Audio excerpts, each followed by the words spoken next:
feeling grows in you, and you realize, well, you need to leave some sort of legacy. And there's a good quote, guy Ashkan Fardost, he has this quote. He said that people want to create their own immortality project. They want to create something that is special to them, that is a lasting impression on the world. In medieval times, it was normal for people to connect to others' immortality projects, and the big one was obviously religion. You followed someone else's path of creating a meaningful life, and it was like God, and then you died and you supposedly went to heaven. Then it became the caste system, aristocracy. You followed some lord, you were a peasant, or you were a builder, or a stonemason, and that was your meaning in life. But in an area where we have more individualism and liberty nowadays, we need to find our own immortality projects. So some people have children, some people have midlife crises. Many people take over the family business. That's less now. There are no one that really wants to take over their parents' farms. And other people's literally leave a trail. So this is my mate, Fabio. We worked together for the last 5 or 6 years. He's a super guy. He's a physicist. He studied rocket science, and then he got into the design agency world. But on his, I didn't say on his weekends, but during the summers, he goes climbing mountains. So this was him up on Mont Blanc, and then he went on to climb the tallest mountain in Europe over in Russia. Pretty impressive. So people want to leave a mark. And what Ashkan said was that the internet has created a global digital tribal society. It's your personal immortality project machine. What that means is that it's possible with the internet to find other people who are like-minded as you, who share your passions, as strange as they may be, and you can create and launch your idea into the market. And you can take destiny into your own hands. And I think that hasn't existed for so long. We're pretty blessed and pretty lucky in the last 15, 20 years to live in an environment where that actually is possible. And that's pretty special. So, but it takes a lot to get out there and create something. It's not an easy track. This is my school. I moved to Melbourne when I was 16. I'm born in England. And my dad sent me to this school because when he was growing up, his brother went here. It was called Melbourne High School. It's the most traditional boys' school you could imagine. Every Monday morning we would go in. I mean, it looks like a castle. There's the staff room there, and the headmaster's office is up at the top. There's like paintings of the Prime Minister and the Queen, and you sang the national anthem. And this was the first line of the school song. So every Monday we'd sing the school song. Blithesome our hearts are and free is our fancy. I actually just looked up what that meant. It's sort of like, open are our hearts and we can do anything we want. It was all very impressive, but it didn't actually teach me anything about creativity. You were just taught shit and you absorbed it and you remembered it. It didn't teach me anything about empathy, about how to work with people. It taught me hard work. You had to pass your exams, but it didn't really teach you the meaning of determination. And these are all critical skills that you need out in the real world. And you've got to find a place to get them. I didn't find them really at school. So you need to look elsewhere. And then when I look at the world, the market that we work in today, things are changing. This is a report from The Economist. There's a lot of talk about artificial intelligence and machine learning destroying or taking away jobs. And a lot of people will say, well, that's great. We didn't need, when the sewing machines came, everyone got better jobs. And the Luddites that were throwing like rocks at those machines, they moved on and they found something new. But the reality is that jobs will disappear. And you all will find yourselves in an environment where you are using data and machine learning and insights in a much, much more advanced way than most other people ever learned or grew up with. But you have to be ready for this. And it's really good that some jobs, it's good there's no more accountants potentially in the world, or no need to do accounting. That makes me really happy. I hoped politics would be here somewhere, that some machine will just say, this is the way you run society. It'll be better that way, but maybe that's a little bit dictatorial. But a lot of things will disappear or will change. And that sense of change, I think, has come in a way that really never existed before. There's a nice statistic from Credit Suisse. They said that the average age of an S&P 500 company, so this is one of the big American indexes, the average life of companies used to be 60 years. That's down to now 15 years. So most companies are coming and going very quickly. I worked for Ericsson for 12 years. When I started at Ericsson in 98, they were one of the world's leading manufacturers of mobile phones, rivaled and eclipsed only by Nokia. Now, only 10 years later, none of those brands essentially exist in the mobile phone industry. Ericsson partnered up with Sony Ericsson, that became Sony Mobile, basically insignificant. Nokia licenses its brands to a Chinese manufacturer who make Android phones. When in 2003, 2004, Nokia was unbeatable. They were untouchable in the mobile phone space, and they don't essentially exist. Same is happening in the media industry. Same happened in the music industry. Movie industry is now dominated by completely different players.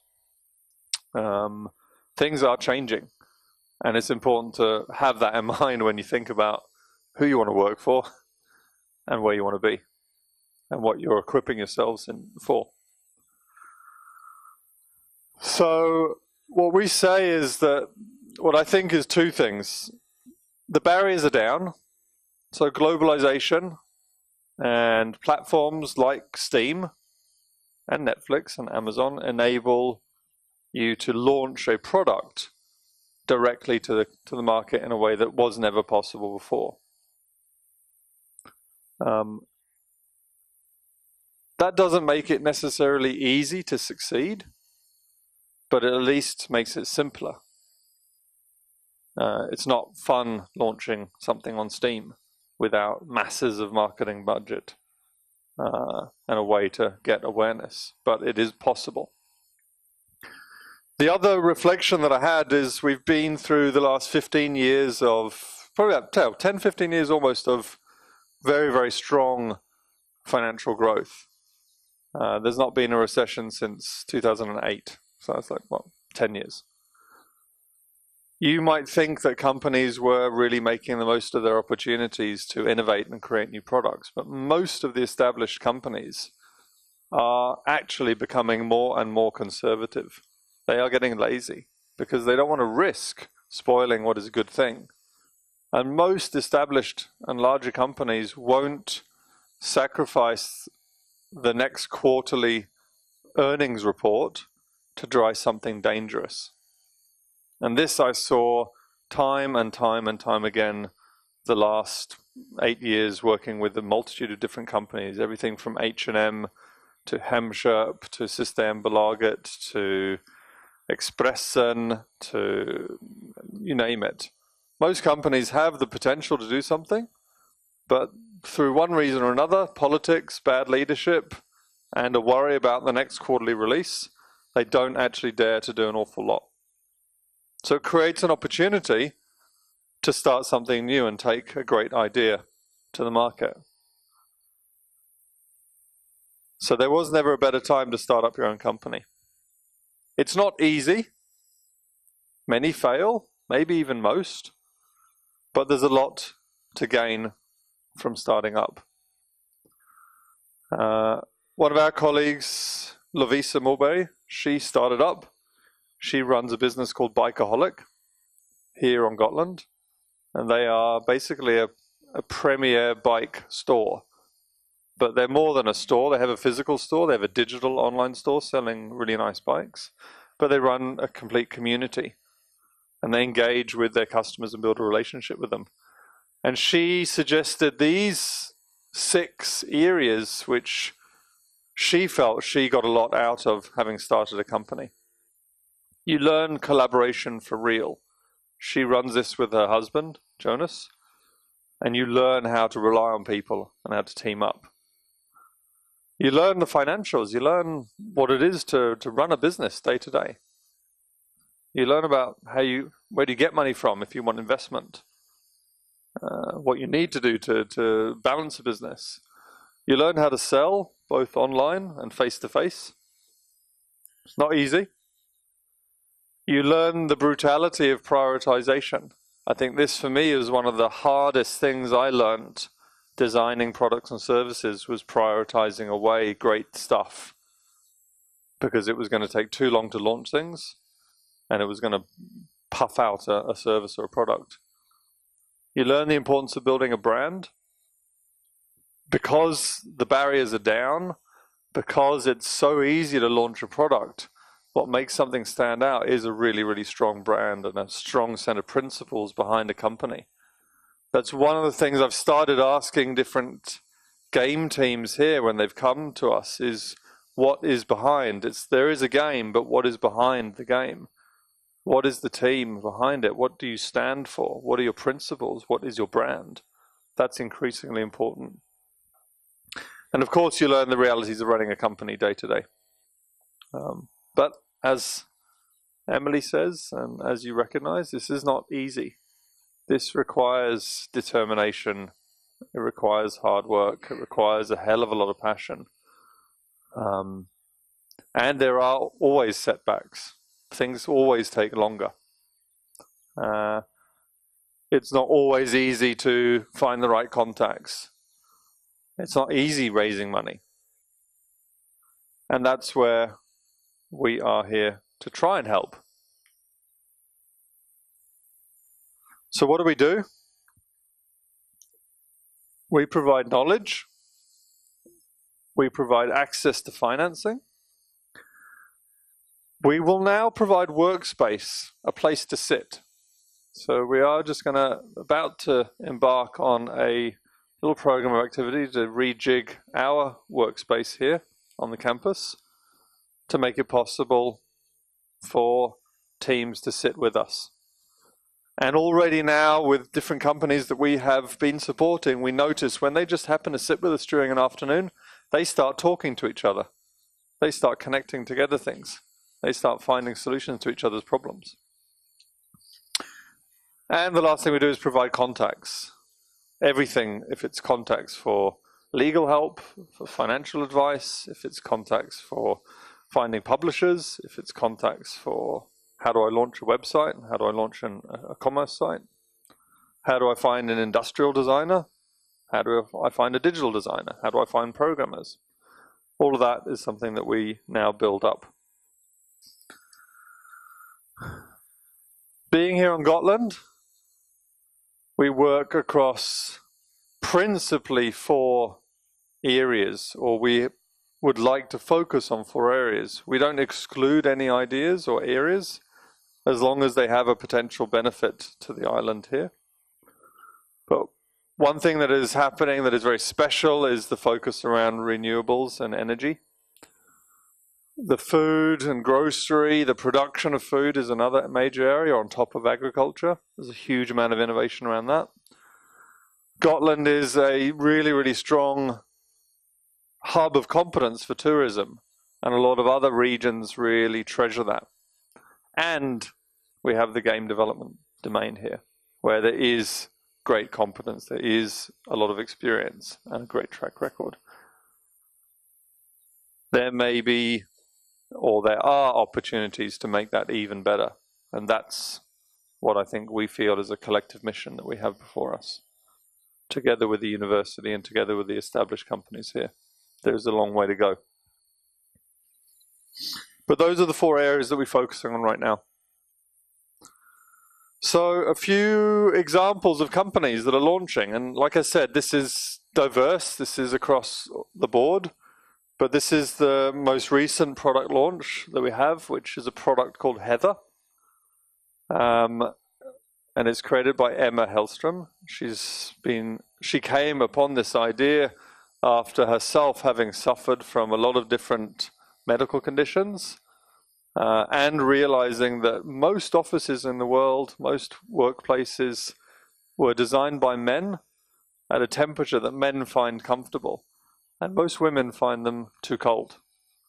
So she created this product called Heather, which is a heated pad that you sit on and you plug into your laptop or into a battery pack, and it gets really, really nice and toasty and warm. And we just tested this last week. We got the first, she's produced this, she's designed the product, she's found manufacturers for it, she's got the heating elements from a company in Germany, she's found the textiles from a company in Holland. She's imported all the components, she's getting it made here by a company called Pattern and Grading. And now she actually has the first final versions of the product which we tested this week, and it was super cool to see it and to try it out and to feel this works, and it's actually a joy to use. So this launch is now, pre-orders are open, and it will be basically available at the end of January. That's super exciting. But to do that, you need a launch plan. We helped her with that. We helped her with her digital channel to make her website really, really strong and to make the commerce side of it work well, so it's easy to take payments. We helped look at how is she going to launch, how is she going to get awareness. So we connected her to a lot of other companies that are in a similar space, sort of fashion, lifestyle / medical products, and got a lot of really, really good insight from those companies on how she should position it. And then looking at ideas as to how she should get the most event exposure when she actually does the launch. So that's just a few examples. Another one closer to home is what we did with game camps. Do you want to say anything about that? Yes, well, we started game counters in Tallinn, Estonia. So this. What I want to talk to you today about is really my experiences, things I can share. Rooster is a game about a rooster that's doing business with a fox.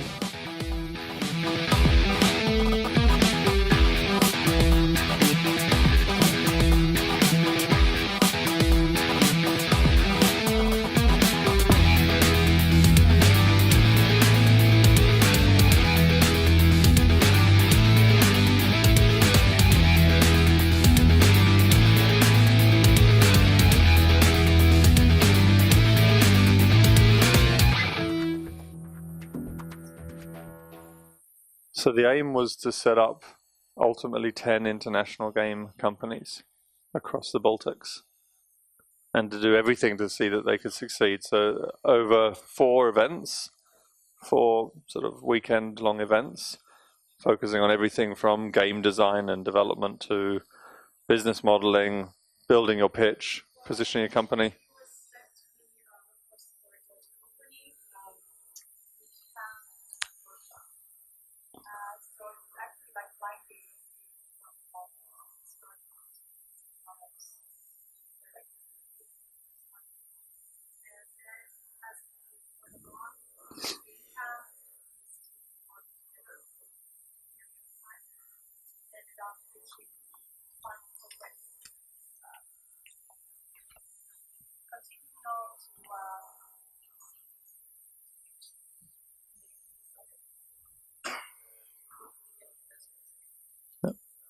So that's a pretty big thing now that we gear up for, is to take those companies at the core, give them the opportunity to come out to GDC, and maybe even any other teams that are feeling that that could be something for them. So that's pretty exciting.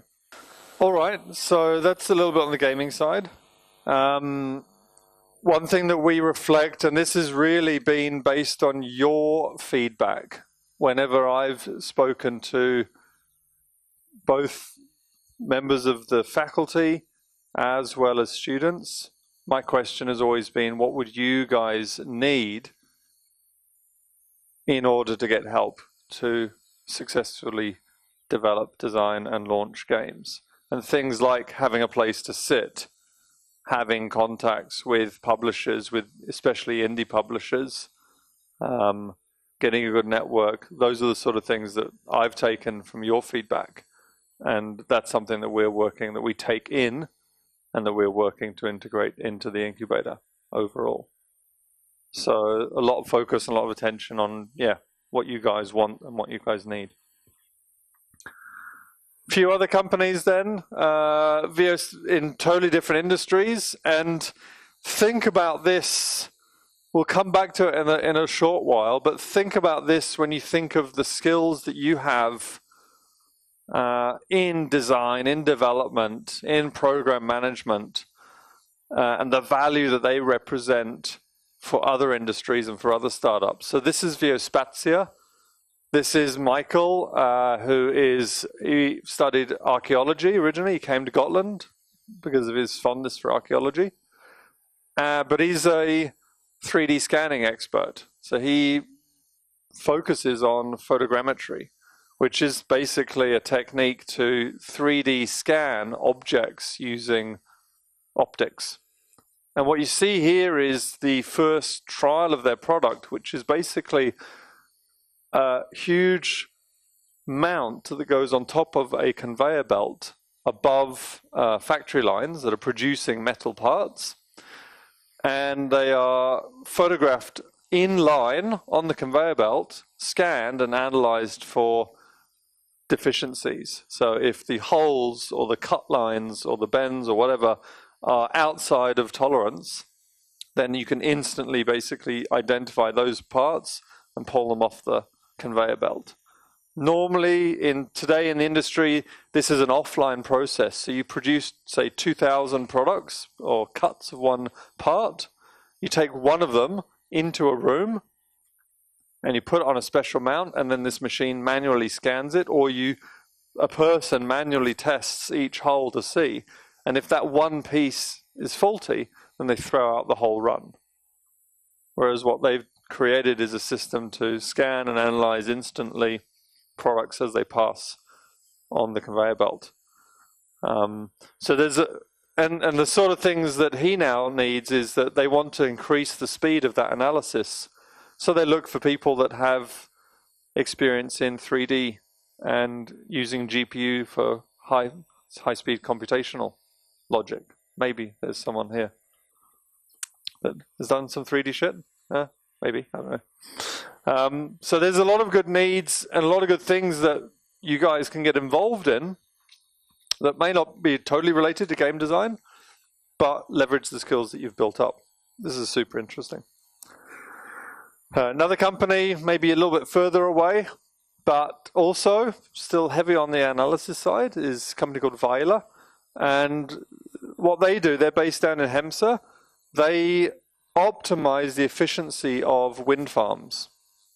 So basically what they say is that every one of these turbines and propeller and windmill things, they could run 20 or 30% more efficient if they were tweaked to face exactly into the wind, which not many of them do. They don't face exactly directly into the wind.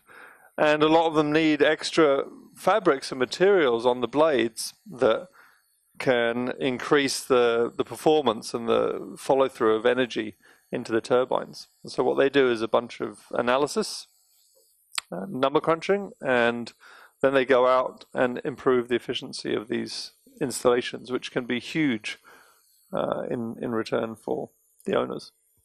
So they've set up here. They've done a lot of work in Germany and now bringing all those services over here onto Gotland, where there's such a big focus. So there's a bunch of different things that we find ourselves dealing with, and this is something that we realized quite early on, is that most different ventures need a lot of different things to succeed. And most of the companies that come to us typically will have someone that is an expert in a product with an idea, a technology. And they then need a lot of help in a customer-oriented side and in a business-oriented side to succeed. But one thing I see from you guys is that everything you've gone through in education has typically equipped you really, really well in an understanding of iterative development, sprints, but it's also given you the knowledge and the ability to create teams, production, design, art, development. And that's actually quite rare to see in a startup. And it's a huge advantage to have those spans of skills, because that's something that we really work hard to ensure that any one of our startups has. But it's a big advantage when you guys come in with a team that is fully capable, because this is what's necessary. Yes, you need to have expertise in a product, but you really need, as I mentioned before, to have an understanding of branding and marketing. How we're going to build a community to launch a service into the world. How am I going to be close to the customer? There was a question yesterday around the practicality of using personas. This is something that I worked a lot with in my previous role, using personas and archetypes to model target customer. The third one that I see coming up now is the use of mindsets, because it's impossible to identify a single customer across the board. But if you start to describe mindsets, which are enactments of a need, I'm going onto the train, I want to have this sort of gaming experience. I'm going to this website, I want to make this kind of purchase. Those are universal across multiple personas, but using techniques like that are really, really powerful to identify real needs and to model and design a service based out of that. But having those skills is absolutely critical, and having a design mentality, a sense of design, is super critical. And again, having designers, having artists on board from the beginning is a real advantage that you guys have, both in presenting a company, pitching it, creating material, creating experience before anything is actually really built. These are all super, super advantages. The girl yesterday, what was her name? Eva. I really appreciated what she showed when she said about how you should help your marketing colleagues in a company, creating assets, creating artwork. That was all really, really spot on, because that sort of a thing has a huge impact into the vitality and the success of a company if you can show what you're talking about. But having a good business understanding, understanding the market, understanding the ecosystem, the players, also super important in launching companies. So there's two things I ask for. If you're interested, join our talent pool. If you're not starting a company, but if you have a passion to be a little bit involved in things, to see how it is like, then join our talent pool. If you go to a website, you'll see a link there for it. What we're looking for are designers, programmers, project managers, marketing and branding experts, people with experience in the industry that might be interested to help out with the company, be a part of a workshop, lend a hand. What were we after, Emily? Visual designers, for example. Graphic profiles, artists. A lot of different of the companies come up with these needs from pretty often. It's a good opportunity to get involved. And of course, if you want to team up and submit your ideas, then we're here for you. And there is our website. Cool. That's what I had. Questions?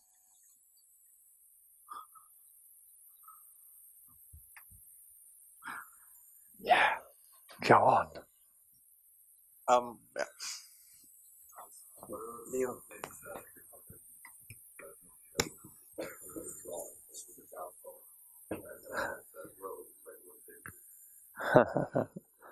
That felt like a loaded question. What did Nokia and Ericsson, for example, do wrong? And what did the companies that succeeded do right? I think the obvious thing, and it's very relevant for that period of time, 2004, 2005, and this I can tell you from personal experience, they completely ignored consumer needs and they totally focused on technology first. So take, for example, Ericsson. Back in 99, 2000, they were just making phones smaller and smaller and smaller and more and more and more advanced. They were cramming in functionality because they could. And I remember I went down for a meeting in Lund, which is where they were based, and this was like saying a dirty word. Why do you still have that big visible aerial on the device? And I knew everyone else had asked him, but I said, fuck it, I'll ask you anyway.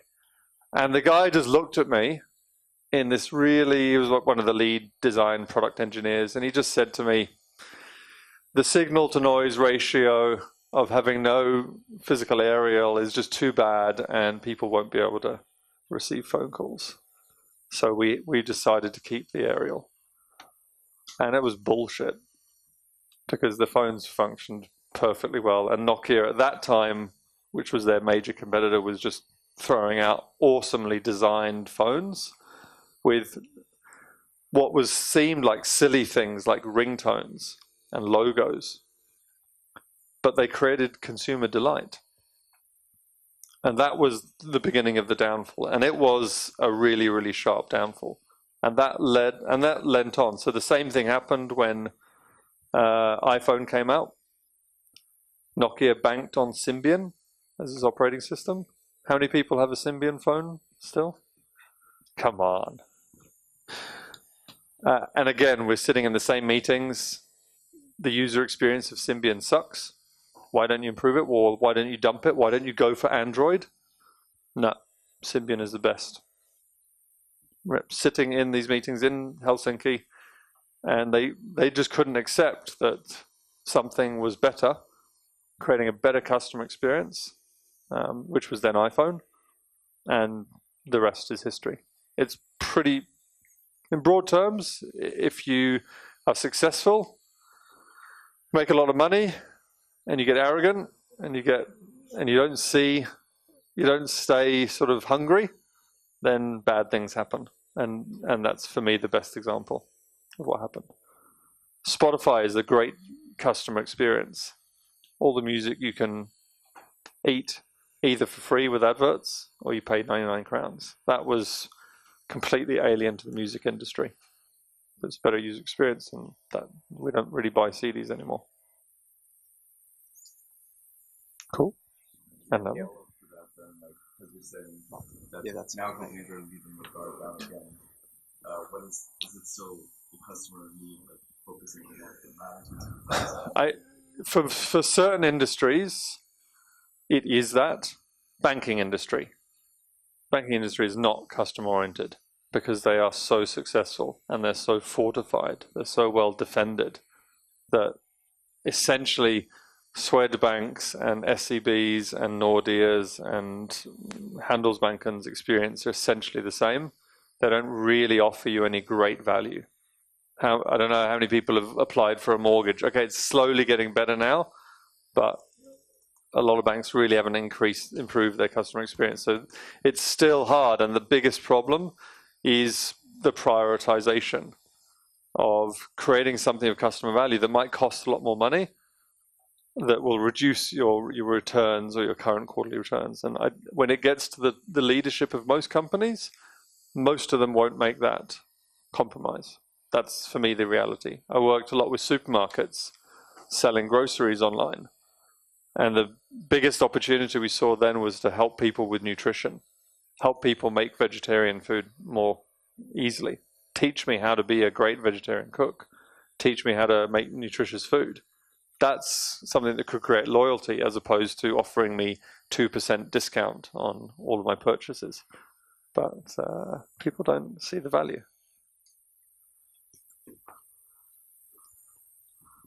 Hi. So I'm just basically adding a thought to the last question. One of the big things that at least is relevant to most people is that big companies don't take the same amount of risk as startups because they are fortified, as you just mentioned. And risks are something you do every day as an indie. You'd make big decisions, and any single one can end the entire company, but you have to do them. Yeah, that's true. But the good thing about taking risks is if you build insights, if you stay close to your users, your potential customers, and if you have a capable team, then you can be bold and you can actually achieve something very quickly. I've never seen, I mean, what you guys create in the games you create and at the rate you create them is really, really impressive. The rest of the industry won't normally work that fast. When you get out into the industry, you will see how slow the rest of the industry works. And that speed and that agility is possibly one of the biggest advantages that companies that are successful have today. If you look at Klarna, they're now like 2,000 people, but they've organized their company into basically scrum teams of 5 to 8 people per feature area, and they completely delegate responsibility to those sub-teams to act as they were a startup company on their own, to make decisions on their own, and to develop and launch and refine their product, which is a part of the overall Klarna experience, to do that independently. It's the same model that Spotify uses, so it's a really, really good reflection that that approach is really strong. It's what companies need. Not easy.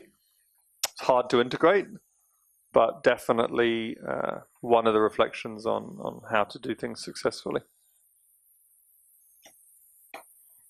More questions? Sure.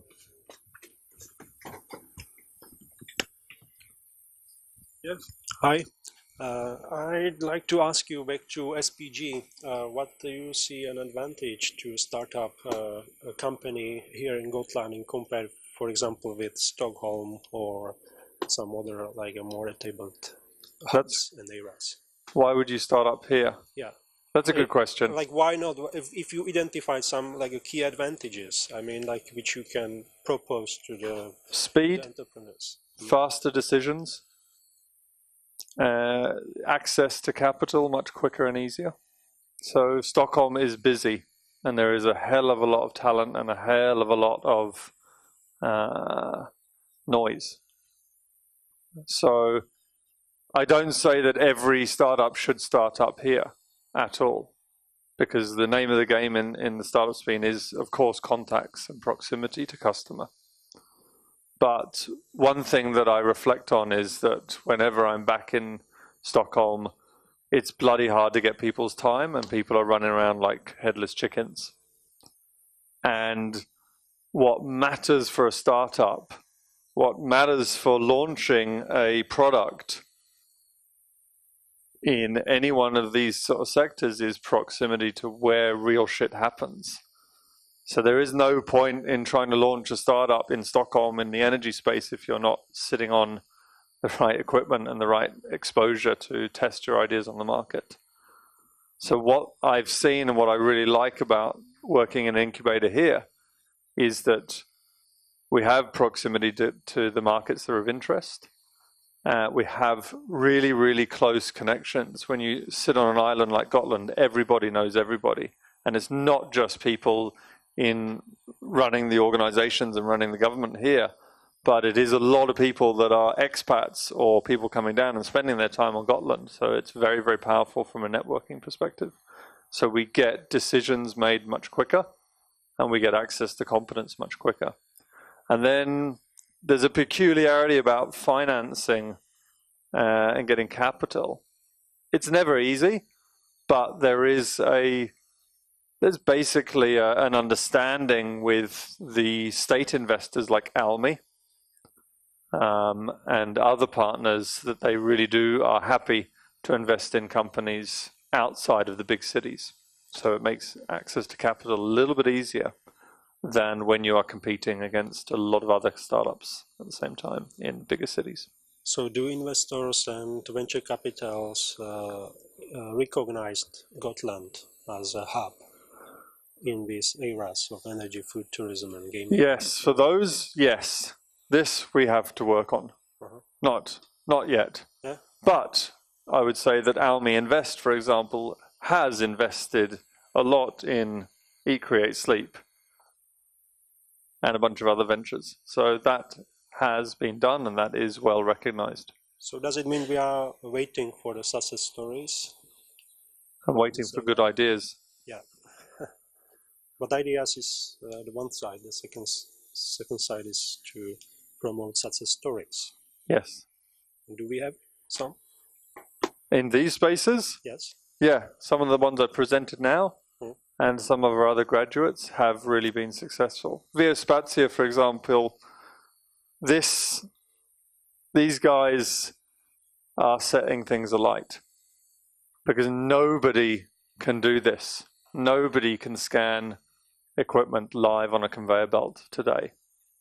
So they're doing trials with Volvo, they're doing trials with Scania, they're doing trials with a bunch of other tier 2 suppliers. And this gets us a lot of attention. But I need more successes in the gaming space. That's for sure. We need more. We need more success here. But before we get that, what we need is teams. But we need to ourselves team up to make an environment that is really, really good for game development. And that's required energy on our behalf. That's why we do things like game camps. Why we set up a structure to take companies to GDC. But we need help from the faculty because there's a lot of expertise. We need help from all those alumni. You saw the willingness yesterday to support. We need to focus on that. And we all need to be critical about the games and the teams that we put together and the talent that we bring together so that we make a really concerted and focused effort and we don't scatter ourselves too thin. Then great things can happen because we have all of the building blocks. There's no difference here to anywhere else. The one challenge is, and I would agree, is proximity to publishers, but that we can work on with good networking. And then the last one that comes up is a place to live. I need an apartment. I need a house, or what have you. I don't have an easy answer to that one, but that's on the radar. It's not impossible. Stockholm is a lot worse. That was a long answer.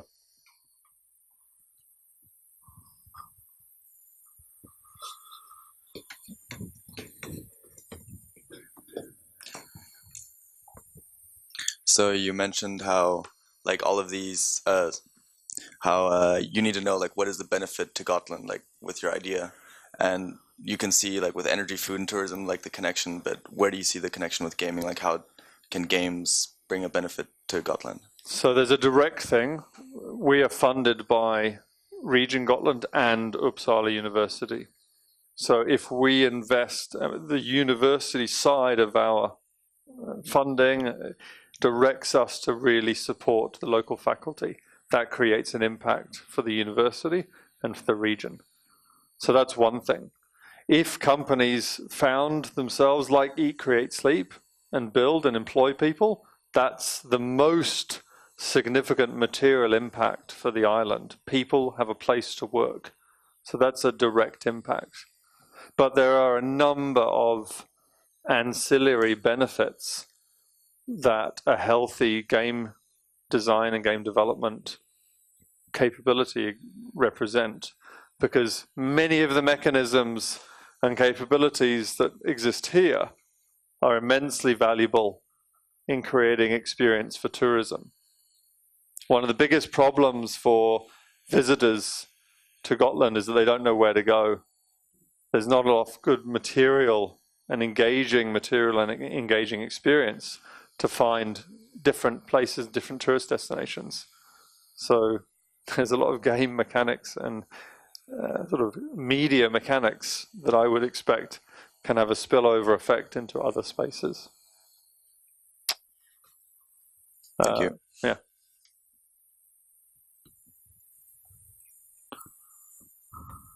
More?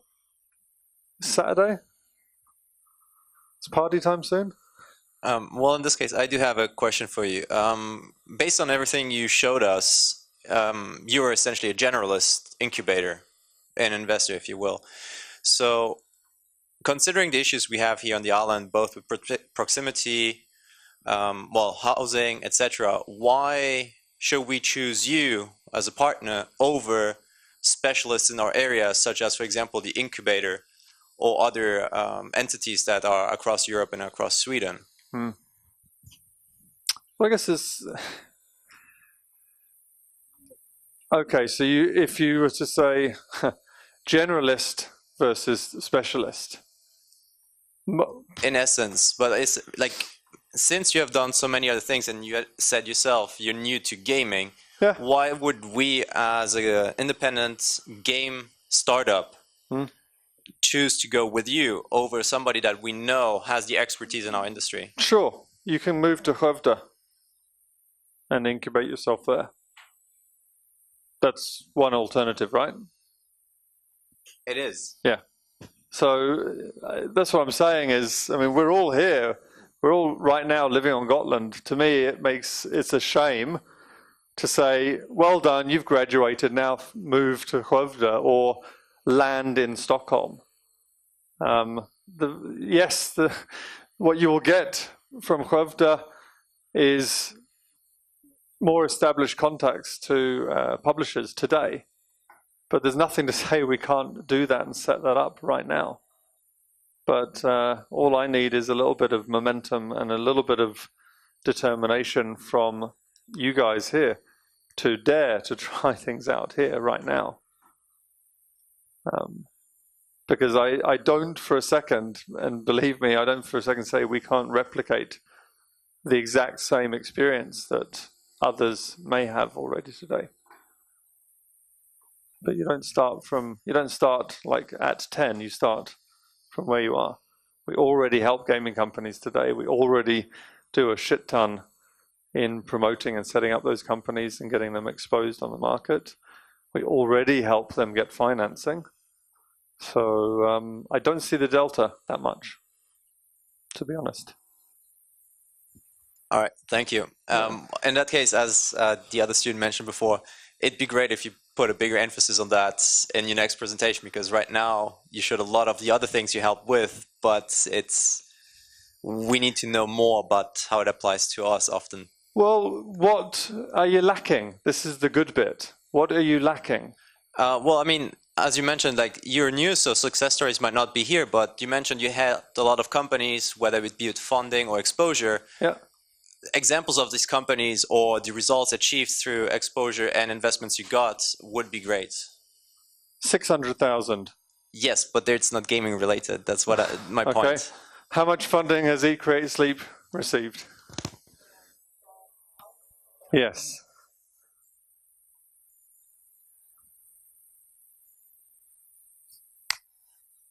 The money is there. The money is the trick with game development, although it shouldn't be a trick, is to position a business and a potential and a return on that investment to get the money.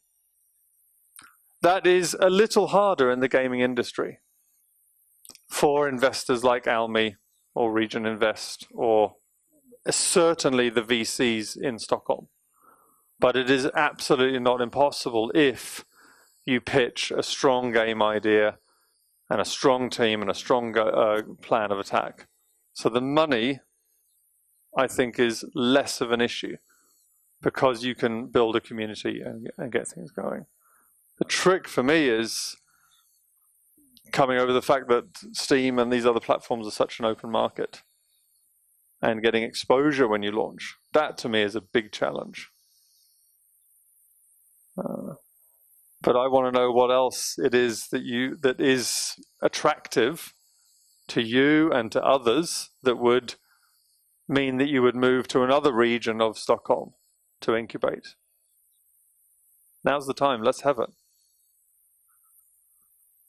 Yeah. Everybody, speak up. There's no point being polite. Is this on? Yeah. Yes. So I also I've gotten a total of 125K from being in the incubator. But one of the other things that I see that you can do from Gotland, I'm sorry for this is not really a question, it's more of a statement since I'm also in the incubator.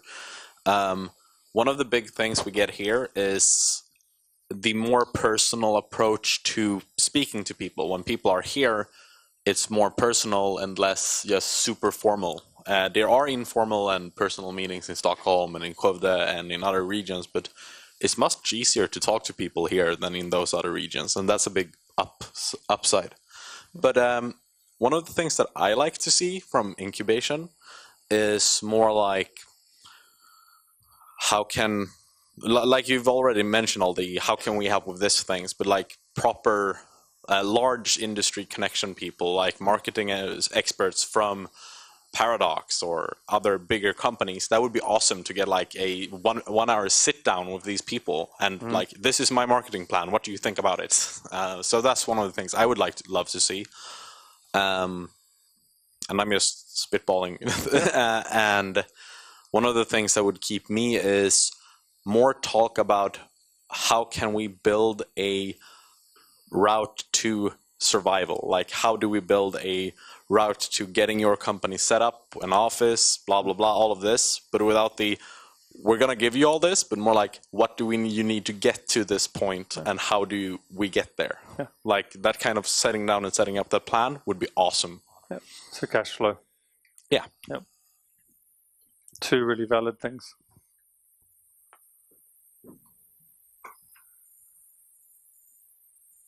Okay, this is a start for us. I've been here 3 months. Matt has been working on this tirelessly for a couple of years. And we've not dedicated before to this the resources or the focus towards gaming.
It just requires, be a bit open-minded, and good things are happening.